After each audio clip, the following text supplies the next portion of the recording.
ইয়ামিন, আমার 10 টাকার ঝালমুড়ি দাও তো। মাত্র 10 টাকা? তাহলে কয় টাকার নিব? তাহলে 200 টাকা দাও। আরে না না, 200 টাকার ঝালমুড়ি তো এক পুটলি হয়ে যাব। কে খাইবা তুমি? এইসব তুবলা পুতলি দি? হ্যাঁ, কিছু না, এখন তুমি 10 টাকার ঝালমুড়ি দিবা কিনা বলো। তাহলে 200 টাকা দাও। 10 টাকা দিয়ে কি করব? আরে আমার কাছে তো 200 টাকা নাই। তাইলে? আমার কাছে মাত্র 50 টাকা আছে। মিথ্যা কথা। আরে না, সত্যি। আমার 50 টাকা কই? এই যে, এই নাও।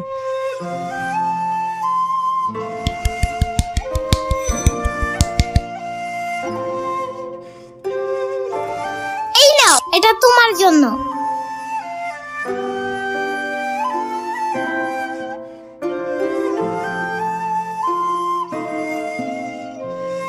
এই ইয়ামিন, ঝাল বাড়িয়ে দিয়া আমারে 10 টাকার ঝালমুড়ি দাও তো।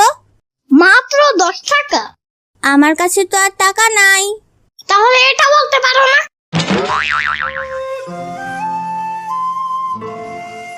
এই নাও, এটা তোমার জন্য।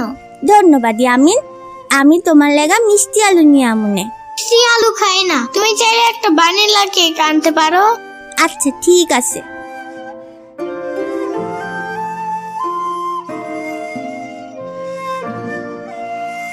বাবা, আজ 2 দিন যাবত কিছু খাই নাই, আমারে কিছু খাইতে দিবা? কথা হইলে কথা তা না, সারাদিন এত বাইরে তুই তুই করো কেন? হ্যাঁ, গরম লাগে না? গরম তো লাগে বাবা, কিন্তু কি গরম কও, আমার কেউ নাই, তাই এই বুড়া বয়সে রাস্তায় ঘুইরা ঘুইরা এর কাছে তার কাছে চাইয়া চিনতে খাই। তুমি যাবা আমার বাসায়? আমার বাসায় অনেক বড় ফ্যান আছে জানো, অনেক জোরে জোরে বাতাস খেতে পারবা, বুঝছো? তা তো বুঝলাম বাবা, তয় সকাল থেকেই তো বাতাস খাইতাছি, এই শেষ বেলায় যদি পারো আমারে একটু খাবার খাওয়াও, পরে না হয় বাতাস খামুনে। কি খাবা তুমি? আপাতত কিছু একটা খাবার জিনিস হইলেই হইব। তাহলে শুনেন, আমি আপনাকে প্রতিদিন একটা করে ললিপপ দিব। ললিপপ আবার কি জিনিস, একটু বুঝায় কও তো। তুমি কি বুঝবা, বুড়া মানুষ?